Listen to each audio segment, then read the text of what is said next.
All right, welcome to the Young Turks. Cenk, Uygur, and Kasparian with you guys. Got new lighting in the studio. I don't know how I feel about it yet. Okay. It's bright. All right, so lots of fun for everybody. We're gonna dunk on Dave Rubin. We are. No, it's fun, but it's also disastrous. For him. Yeah, I mean, what he did on Tucker Carlson last night is beyond embarrassing. So don't miss that story. We got stories as usual, like every day, Trump madness, but also Democratic primaries. So, and fun for everybody, post game, Kyle Kalinski's gonna join us. Oh, another car driver. Oh, I still haven't come up with a nickname for you. Oh, someone did come up with, I'm sorry, this is spontaneous, so I don't have the person's Twitter handle, but on Twitter, someone called me Crusher Kasparian. The Crusher, not bad, not bad. I like it too. I like to crush things. I know that's a genre of porn, that's not what I meant. Oh, I didn't even think about that. Now you've got the furry community and the crushing community behind you. No judgment. No judgment. All right, anyways, yeah. We'll figure it out later. Let's do it. I actually wanted to start off by thanking everyone who watches this show, supports this show, and who contributed to our fundraising efforts to hire investigative journalists, because your work and your support is literally changing this country for the better, and we have an example of that. So Ken Klippenstein, one of our investigative reporters, broke a story about how the Trump administration was focusing on Black extremists in the country, Black identity extremists, as opposed to right-wing extremists who have carried out real acts of violence, including mass shootings. And so he wrote an investigative report on it, and now as a result of his investigative reporting, his work is officially in the Congressional Record. So what you're about to watch is a House Homeland Security hearing on global threats, and Representative Cedric Richmond is questioning the FBI Director, Christopher Wray, and outgoing Homeland Security Secretary Kevin McAleenan, okay? And so take a look at this honorable mention in the video.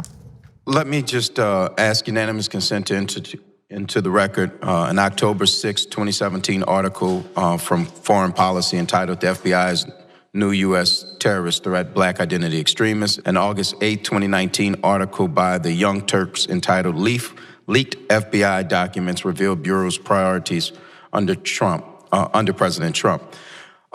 But I will just conclude by asking your commitment to meet with us again to give us an update of where we are, what it looks like, if in fact there have been arrest, surveillance, investigations on anybody under the old Black identity extremists and now what it's consumed in. So I would just ask that you commit to briefing us again on that particular issue. We'd be happy to keep the dialogue going. No, he really wouldn't actually, because that report revealed that they're still tracking African Americans as threats when they don't appear to be, and they're now lumping them in with right-wing extremists, which are an actual and significant threat that he's testified about before. And there's some question as to the veracity of his earlier testimony. So it's a troubling question for the FBI director there. And look, but I want to double down on what Anna said. That's you guys. You hired investigative reporters for us. They wound up bringing stories like this about how, look, the FBI has a long history of tracking African Americans in this country unjustly. And so to find out that they're still doing things that they claim that they're not doing, and that's because of the reporters that you guys helped us hire, that's amazing. And that's how you actually get to solutions. And that's where we are. That's why we're showing you the congressional hearing there, because reporters find out the news, the actual truth, the reality, and then people in government need to be held accountable for it, and it's happening right before your eyes. You guys did that. Exactly, and so I want to refer you guys to the story that Ken Klippenstein wrote. So let's take a quick look at the headline of the story, and you guys can find it at TYT.com. Leaked FBI documents reveal Bureau's priorities under Trump. Please check that out, along with all the other wonderful reporting at TYT Investigates. Right, and if you're watching this later on YouTube or Facebook, we'll have the link to the article down below in the description box. You can always find our links in the description box, and great work by Ken Klippenstein there. All right, let's move on to the impeachment investigation. So yesterday, Lieutenant Colonel Alexander Vindman testified in the impeachment investigation. And as we all know at this point, the testimony was damning. He did say that he found Donald Trump's conversation with Ukrainian President Vladimir Zelensky problematic. He actually reported it. However, there was something that wasn't reported prior to our show yesterday that I wanted to share with you today. So apparently he testified that since he was one of the individuals listening in on the phone call, he wanted to make corrections to the transcript. And when he attempted to do so, on a few occasions, those corrections were dismissed. They were rejected. So let me give you the details. Lieutenant Colonel Alexander Vindman testified that the transcript, quote, omitted crucial words and phrases that he tried to restore in the transcript but was unable to. The omissions, Colonel Vindman said, included Trump's assertion that there were recordings of former Vice President Joe Biden discussing Ukraine corruption and an explicit mention by Ukraine's President Vladimir Zelensky of Burisma Holdings, the energy company whose board employed Biden's son, Hunter. Now, let's stop for a second because I think that that's incredibly important, especially the mention of Burisma, because I have heard members of the right wing use this argument that the summary of the phone call, which we've all seen, doesn't mention the oil company by name. It doesn't mention Burisma. And according to what Colonel Vindman is saying here, he absolutely did mention Burisma. However, it was taken out of the transcript. I was curious about the first part. We'll get to that in a sec. But in the beginning, I thought the mention of Burisma in the actual call, but the non-mention of it in the so-called transcript was uninteresting because they did talk about both Joe Biden and Hunter Biden and the company that he was on. So what difference does it make? But if it turns out the Republicans are using that as a talking point, somebody in the White House must have thought, well, if we don't say the name of the company, then it's not technically illegal. And they're the ones who very likely gave that talking point to the Republicans. Now, does that talking point make any sense? No, there's no legal standard where you say, hey, that gas company in Ukraine that Hunter Biden was on the board of, but you don't say the name Burisma, you're not guilty. That's not a thing, it's not a thing. In fact, it's the kind of thing that a really dumb guy like Donald Trump might think and think, oh no, that's okay, we hid Burisma. We didn't put that in the transcript, so it was a perfect call.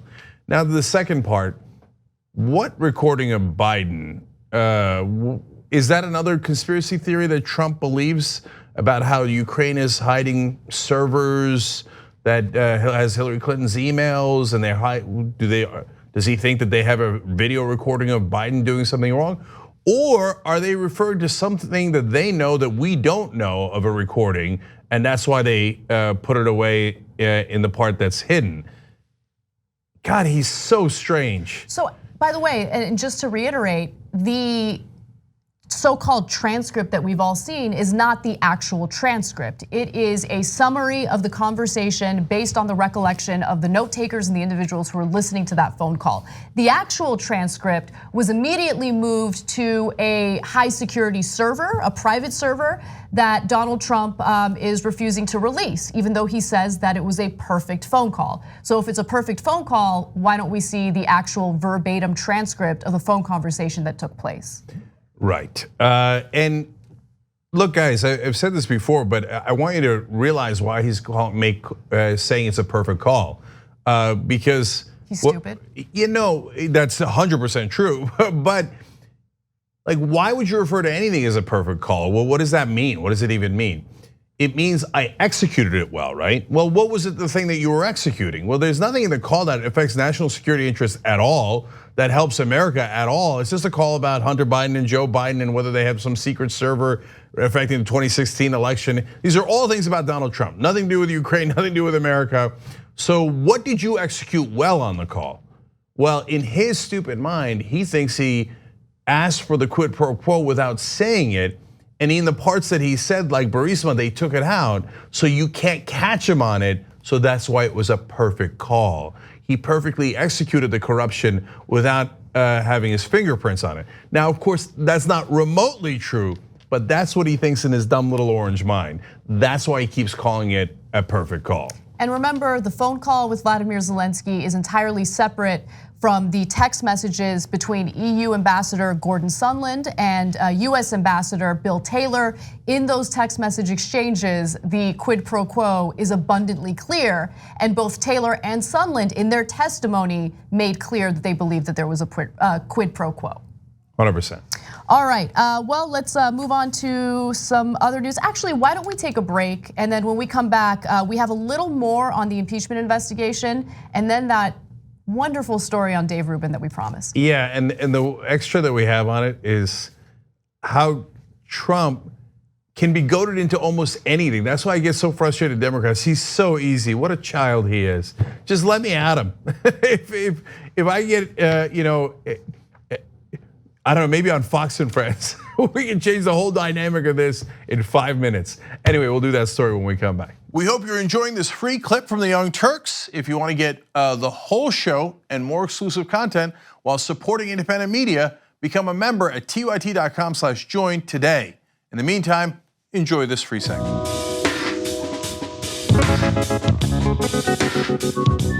All right, back on the Young Turks. I love eclectic miscellaneous comment here in the member section. TYT Investigates has broken a number of stories that have been picked up by others in the media and now in the Congressional Record. Imagine what TYT could do with the resources that a CNN or MSNBC has. Now, by the way, both true and false. So let me just say, look, we have made your money last a long, long time. If you knew the finances of how that works, it's stunning how long we've made it last. But one other guy on our team is Ryan Grimm. He's a contributor. He's also the Washington bureau chief of The Intercept. You know, he broke the Christine Blasey Ford story. I mean, that is one of the biggest stories of the last 2 years, and Ryan did that. So our guys are unbelievable, unbelievable. So, but when I was at MSNBC, you know, we had reporters, we had people who would follow campaigns around, et cetera. But when I asked for an investigative reporter to look into something that happened on air, they're like, what name so? I'm like, what do you mean? You're MSNBC, who are your investigative reporters? They're like, no, we just have Michael Isikoff, but we share him with NBC, and he's mainly on, for the main primetime news. One investigative reporter for all of NBC and MSNBC? Yeah. Remember, leading up to Donald Trump's presidency, all of these major news networks cut their investigative reporting units. It's because it's expensive. Journalism is expensive. Doing real journalism, going out in the field, the travel, the hotels, the accommodation, like the actual investigative reporting is expensive. And so all of these major news networks decided, nah, we don't really need it. And I think that partially led to the type of president that we have today. Yeah, and by the way, not only is it expensive, it also gets you in trouble. If you break stories about the government, that makes the government uncomfortable. And so if you want mergers approved, you better be careful if there's other policy that you care about. And by the way, if you want access to politicians, then do you really want an investigative reporting team? So anyway, we love you guys for allowing us to have one. So let me give you some more quotes real quick. Cray Cray Souffle says, ooh, new lighting, TYT, stunning. Thank you, we appreciate it. On Twitter, Guillotine Wolf doubles down on that and says, Cenk looking like a mob boss tonight. Is that a good thing? I don't know. If you're comparing me to Trump, no, okay. But if you're comparing me to Robert De Niro, all right, I'll take it. You know what I'm saying? You looking at me? You looking at me? The gabagoo. The gabagoo. Okay. Anyways, speaking of which, Terry Teeter, a teeter-totter German teacher, writes in, the finishing move of Anahit Misak Kasparian should naturally be called the Anna hit. Oh, okay, the Anna hit.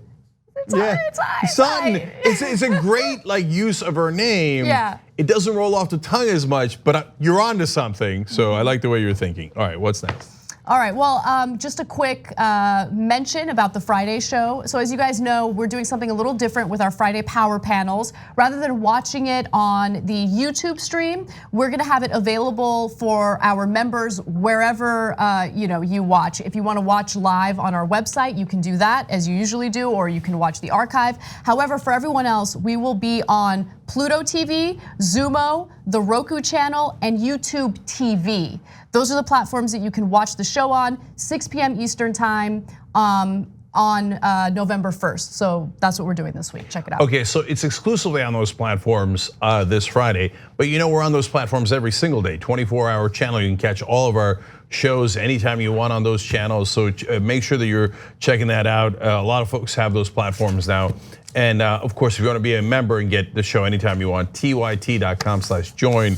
I found one more tweet that I like. Michael Bailey, podcast host, Werewolf in Training, writes in.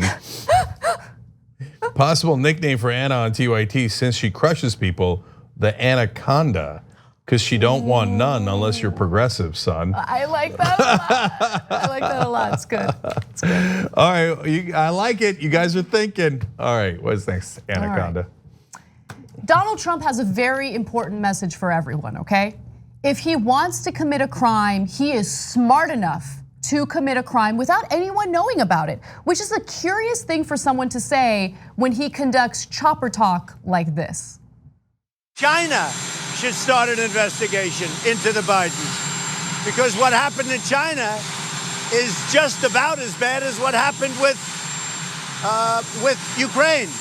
So I would say that President Zelensky, if it were me, I would recommend that they start an investigation into the Bidens. Now, as we all know, asking foreign governments to launch investigations into political opponents to give someone an edge in a re-election campaign is against the law. That's why he's facing an impeachment investigation. So why is Trump now arguing that he's smart enough to commit a crime? Well, it's actually in response to an editorial by the board, the editorial board at the Wall Street Journal. They wrote an interesting piece. The Wall Street Journal's editorial board argued that any talk of impeaching Trump is silly in large part because the president is likely too bumbling to execute that kind of scandalous quid pro quo. That is so funny. I don't know if they watch the show. I have called Trump a serial bungler and a serial bumbler several times. It's amazing. And now here's the Wall Street Journal editorial board backing him up by saying he's just simply too stupid to commit these crimes effectively. The Wall Street Journal board, editorial board, is notoriously conservative, so just keep that in mind. Yeah. Let me actually read you an excerpt from what they wrote. Intriguingly, Mr. Bill Taylor says in his statement that many people in the administration opposed the Rudy Giuliani effort, including some in senior positions at the White House. This matters because it may turn out that while Mr. Trump wanted a quid pro quo policy ultimatum toward Ukraine, he was too inept to execute it. Impeachment for incompetence would disqualify most of the government and most presidents at some point or another in office. So apparently Trump saw that piece and he didn't like it. He got real salty about it. In fact, an anonymous White House source spoke to the Daily Beast, and then another White House source corroborated it. And here's what the piece says. The president mentioned he had seen it, and then he started saying things like, what are they talking about? If I wanted to do quid pro quo, I would have done the damn quid pro quo, and then defended his intelligence, and then talked about how perfect the call with Ukrainian President Vladimir Zelensky was. And then the source also said, he was clearly unhappy. He did not like the word inept. Okay. So you know that you're not very bright if you go around saying, I could commit crimes. I'm being investigated for committing a crime, but I could do it. And if I didn't do it, I would do it really smart. I don't like people defending me by saying I didn't commit the crime because I'm too stupid. You see how I proved it? No, you didn't prove it. You actually proved how stupid you are by saying incredibly stupid things like, I could commit crimes. I'm the president, but I could commit crimes. I'm smart enough to commit crimes. Who says I'm smart enough to commit crimes? Who says that? I guess a person who's like a smart person. Okay, so I want to point to other things that Donald Trump has done that are not even related to this impeachment investigation, including signing the reimbursement check to Michael Cohen for the hush money payments that they paid to, adult stars right before the election. So there's that. There's also the fact that Donald Trump defrauded students with Trump University, and he had to pay a $22 million settlement as a result of that. Looks like he got caught there. He also got caught. If I was going to do a scam, I'd be smart enough to not get caught, so I would have to pay 23 million. I would only pay 22 million. I'm not even done yet. Then there's the fact that he used his own charitable foundation to pay off his own settlements, which is also illegal. I mean, the list goes on and on. He's committed all sorts of crimes that he's paid some consequences for. I would argue not enough. And so for him to say, oh, I'm smart enough to commit crimes and not get caught is ridiculous and lacks any and all self-awareness. Look, if they criticize the Clinton Foundation for taking money from other governments and then using it for what everyone agrees is actually good causes, healthcare, fighting poverty, etc. But they were like, hey, I don't know that you should take money from Saudi Arabia because they might be trying to influence you. That's a fair and interesting point, right? Donald Trump took money for charity and then used it to pay his bills, not to help with diseases or poverty or anything like that. He's a lifelong criminal. If you did that with your charity, you'd be in prison, okay? One of the things he bought was a 6-foot portrait of himself. That's who Donald Trump is. If I was a criminal, I'd be a smart one. I'd run a charity where I didn't do any charity and kept buying portraits of myself because he bought 2. Okay, 2 different ones at 2 different times. Anyway, but you actually left out the biggest one. The conservatives have made this argument before, and it was about obstruction. This was in the Mueller report. He told the White House counsel, you must go lie to Congress. But the White House counsel at the time was ethical enough to say, no, I'm going to ignore your order because I'm not going to perjure myself. I'm not going to commit that crime.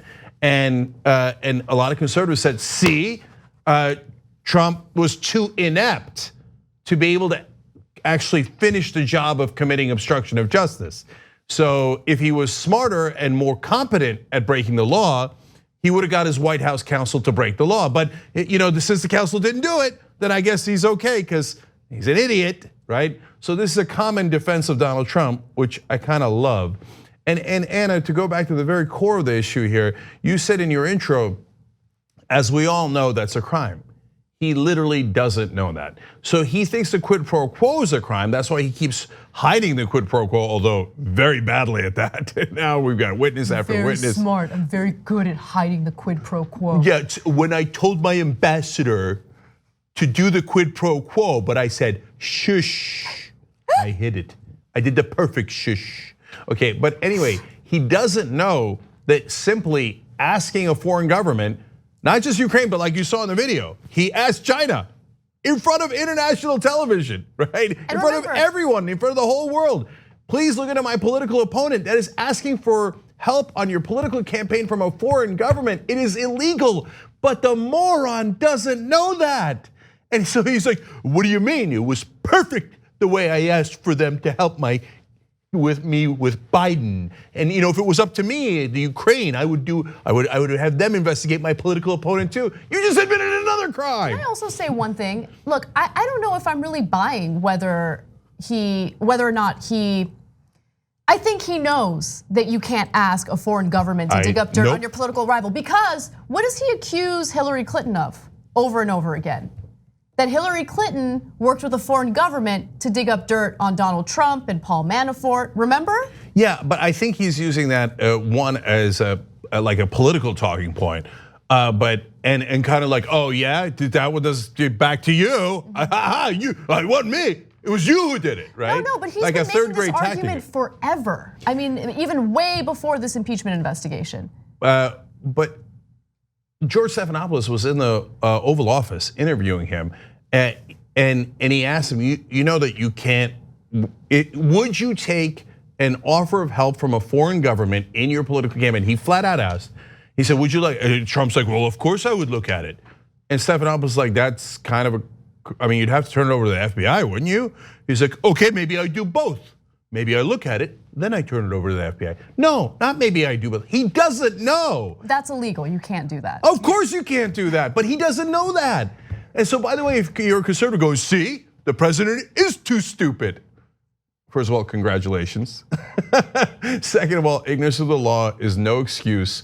If you broke the law and told the cops, it's okay, I didn't know it was illegal, you wouldn't get away with it.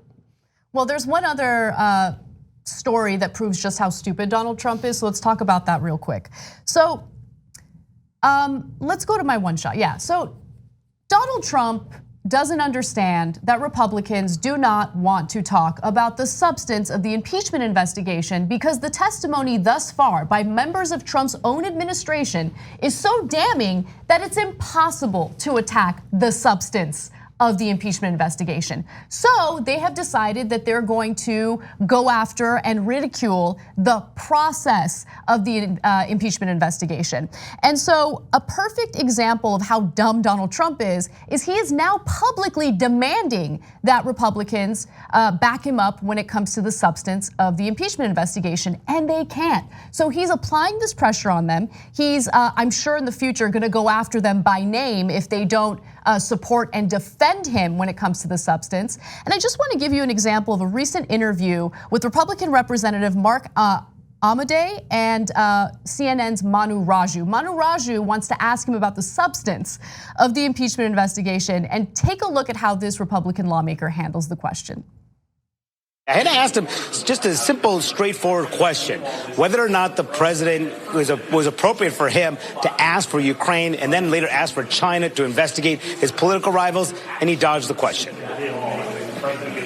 Mr. Amodei, though, the substance of the things that have come out is that the president asked for a public investigation into his rivals, and also Ukraine aid was being withheld. And Bill Taylor testified. No, that's not my conclusion. I'm saying that's what's come out in everything that's come out. Conclusion to me, so we disagree on the question. The president has asked for the Ukrainians to investigate the Bidens. Is that okay? The president has asked for the whistleblower complaint to go through the normal processes, and we've seen nothing of that. So beyond that, when you say that you've made the conclusion, whatever, it's like you're a gifted guy, because guess what? It isn't over, and you already know what you think. The rough transcript, the White House transcript that was released had President Trump asking President Zelensky to open an investigation to the Biden. Do you know if they've even got plans to call the whistleblower? Because I heard they didn't. Now I don't know if that's true. You're not answering my question about the substance of the allegation. Process. Let's talk about process. Even though the process has been completely lawful, it has been done correctly, the impeachment investigation doesn't simply consist of Democrats. You have Republicans in these closed door sessions where the testimony is taking place. And again, you have members of Trump's own administration, including an individual who listened in on the call, providing damning testimony indicating that Donald Trump was guilty of quid pro quo. So it's just hilarious to me to see Donald Trump apply this pressure on Republicans, and then Republicans like fumbling and really failing all over the place when it comes to this story. Here's my reaction to that interview. Tick, tick, tick, tick, tick, tick, tick, tick. Why? Because, wow, even the most hardcore right-wing Republicans cannot defend him on the substance. They don't even want to talk about it on tape. How are they going to go all this time without ever addressing the substance? So there's two parts of the interview that are relevant. One is Manu Raju asking, okay, he asked the Ukrainians for assistance in investigating Biden. That is not remotely in dispute. It's in the transcript or the semi-transcript that the Trump administration released. Donald Trump has said it on the air. He asked Ukraine to do it. He asked China to do it.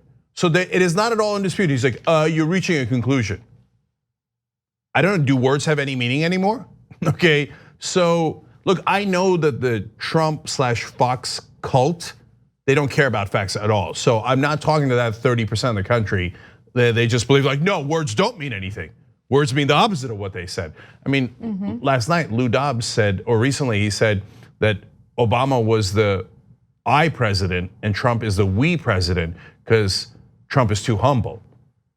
Okay, words don't have meaning anymore. All right, I'm past it, right? For the other 70% of the country, everybody knows that that's exactly what he said. We understand English. Okay, so but the second part is the most important. Congress was like, I don't want to say that it's okay, because Because if you do, I mean, imagine if he says, yes, I think it's okay for the president to ask a foreign government to look into his political opponent. Okay, then what's to stop his opponent from asking China, Canada, Russia, you name it, North Korea? Yeah, why don't you get me all this dirt on this congressman? He said on the record that it's totally okay. All right, if it's totally okay, let's see what you got. Oh, by the way, you guys want to go after Katie Hill? China's got a lot of resources. Maybe they give me a lot of money to look into all of you guys and find out what kind of pictures you have. You want that? Now you want to see Republicans in a cold sweat panic? Okay, so no, it is illegal and the Republicans know it.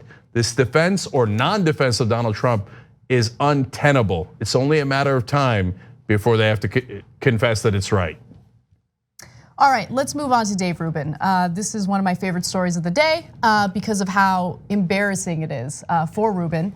So as wildfires rage in the state of California, Dave Rubin has decided that as a person currently residing in the state, he is gonna go on Tucker Carlson's Fox show and show everyone that he can make anything about identity politics. PG&E strikes me as almost a metaphor for the destruction of the state. So here's the utility, which doesn't really know anything about its own infrastructure, but knows everything about the race of its employees. How did we get there? Yes. The problem right now is that everything from academia to public utilities to politics, everything that goes woke, that buys into this ridiculous progressive ideology, that cares about what contractors are LGBT or how many black firemen we have or white this or Asian that. Everything that goes that road eventually breaks down. It is not how freedom is supposed to operate. What is supposed to happen, Tucker, imagine if your house was on fire. Would you care what the public utility or what the fire company, what contractor they brought in, what gender or sexuality or any of those things he or she was? I mean, it's just absolutely ridiculous. Who would care? And right now we've got a situation. Of course you wouldn't care. The fires in California have nothing to do with diversity. Like the fact that he has made this tragedy into some identity politics issue is beyond me. In reality, PG&E is a private company with investors. And whenever you have a private company with investors, what is the most important thing? What is the objective for those investors? Return on investment, right? The profit motive. And so they have not upgraded the power grid. They have not done what was necessary to ensure that the power lines were secure, that they were safe. And as a result, they have gone bankrupt several times, because they have been blamed, rightfully so, for a number of these wildfires. And so as a result of that liability and as a result of the settlements that they've had to pay, they've had to go bankrupt. This has nothing to do with diversity. And I'm gonna go into the actual numbers and the details and the facts in just a minute. So that's a great point, Anna. I just last night on The Conversation, which is in the third hour of the Young Turks, I talked to Greg Palast exactly about this and how poorly the utilities are run in Northern California because they're private and not public. And so you should check that interview out at youtube.com/TYT conversation. But that's, I think, that's the major point in terms of the substance of the fires and obviously climate change, which I'm going to get to in a second. But in terms of the main point about this appearance, do you see what they're doing? Okay, so they always get somebody from that group to attack itself, right? So Dave happens to check off a couple of boxes here, but the most relevant one is at the end. So yes, he's from California. He hilariously pretends to be some sort of liberal. He says classic liberal. I'm a classical liberal. I mean, I don't know what that means, and I can't answer any questions about it, but I'm gonna go ahead and say I'm a classical liberal. I'm the Diet Coke of liberals. Okay, whatever you are, dude, of course you're not a liberal. It's hilarious and preposterous. And so, but the main reason he's brought on is, if you notice, the first group he attacked was LGBT people. And Dave's gay, so Tucker Carlson and Fox News goes, get me a gay puppet, someone with no soul at all, who will betray the people, that the group that he's in. Oh, Dave Rubin, perfect. What are we having him on for? Oh, we're gonna blame the fires on gay people. No, it's amazing. It is amazing. And for all the accusations that they lodged toward the left, regarding how they make every issue about identity and identity politics. In reality, the only person who I've seen in the media who consistently relies on this identity politics argument is Dave Rubin. It's all he ever talks about. He talks about the fact that he's gay married over and over again. No one cares, Dave, right? What I do care about is if you're gonna go on national television to do your little grifting maneuver, I mean, in the very least, read something.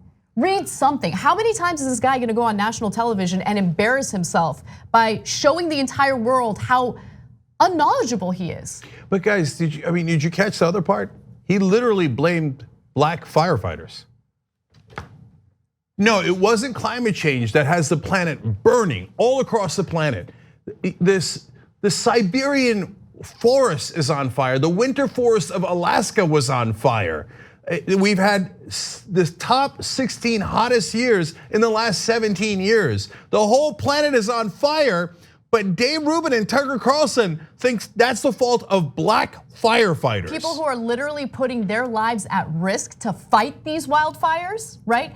They're the ones that they're gonna point fingers at and blame. It's just disgusting. It's also disgusting to exploit a real tragedy like this. I mean, so many people have lost their homes. In the case of the fire in Paradise, California, about 85 people died. I mean, this is a serious issue. And whenever it comes to private industry, something that Naomi Klein says, and Cenk says it a lot on the show as well, is they will privatize the gains, socialize the losses, and that's exactly what's happening in the state of California right now. In fact, Governor Gavin Newsom has proposed something that I completely disagree with. It is essentially a way of bailing out companies like PG&E who refuse to spend their earnings on updating the power grid and have decided to pad their pockets with that money instead. So for instance, Gavin Newsom is proposing a multi-billion-dollar wildfire fund to help California's utilities, private utilities specifically, cover mounting fire-related liability costs that have threatened their financial health. Oh, is their financial health in trouble? No, what happened to capitalism? No, you guys, Gavin Newsom, I think this is a terrible proposal and he should be called out on it. Why are we bailing them out? Why should the Californian taxpayer bail out a company that has destroyed the lives of so many in the state? And we also have to pay for the cost of the fire. So we have to pay for the cost of the fire. They don't pay for that cost. And so if you're wondering why we're blaming the utility, I mean, first of all, their mismanagement in terms of having to turn off massive areas of California's power over and over again. I remember that's what I loved about this country when I first came. I was 8 years old and I'd come from Turkey where we would have the power go out all the time. And I was like, oh, the power never goes out in America. It's an amazing place. Turns now we're in a third world country, not because of the public utilities, but because of the private companies. That's exactly right. And it's not just that, they cause the fires because if you don't upgrade your equipment, it keeps falling in the forest, and that's what causes the fire a lot of times. So let me give you and climate change makes it worse because of the wind patterns, etc. The wind patterns in California, we had and been the dealing dryness with the drought. Yes, exactly. So let me give you some more details on what PG&E is guilty of.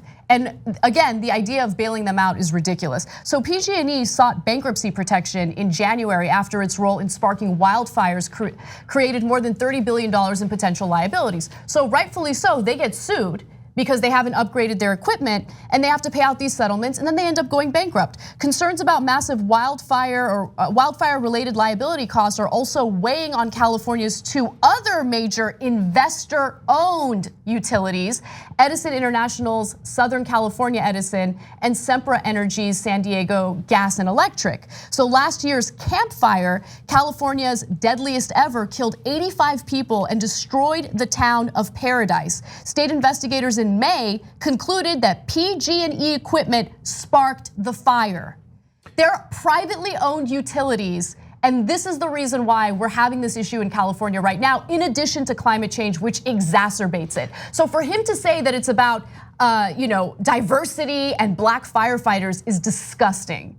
By the way, this is not how capitalism's supposed to work at all. As Greg Palast pointed out last night in the interview, you don't have a choice of which utility you could use. It's not like you're like, oh, you know what? I'm in Northern California. I'm not going to use PG&E. I'll use the other brand. There is no other brand. There's only one line that you could use for power. So Where's the free market? That's why a lot of these utilities are turned into public utilities, because this is not a market that has natural competition.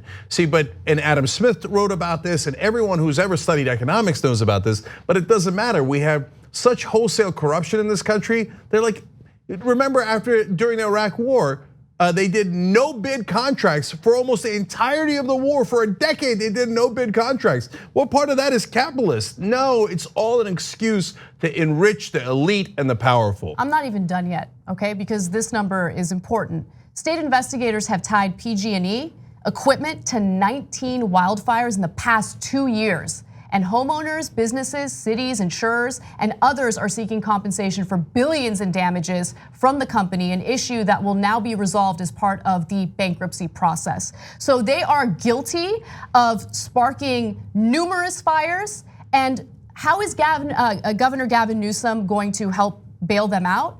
Our utility bills are gonna have an extra surcharge, okay? No. All of these utilities should be public, and there's no reason why we should bail out a company that has not only destroyed people's lives, but destroyed businesses. I mean, these blackouts in Northern California have really hurt businesses in the area. For instance, there's a Halloween store that hasn't had power in the most important week of the year. Yeah, and so look, we bring that up because the only thing that Republicans ever care about is business. So look, you're also hurting business. Look, one more thing from my perspective on this, and I didn't know this until the interview last night. Most of the power lines in a lot of places are underneath the ground, but PG&E in Northern California doesn't want to spend the money to put them underground, so they have them above ground. But a lot of the area that they are above is the woods. So when a power line falls, it falls in the woods and starts a massive fire.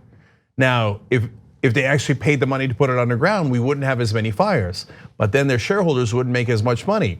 And remember, they keep the profits. But when a giant fire starts, they put all the costs onto the taxpayer of putting out the fire, all the damage that's caused. And then on top of that, they go, bail me out now. On top of it, I want more money. So this is not remotely capitalism. It is socialism for the rich. And we're all sick of it. And in this case in California, it's literally killing us.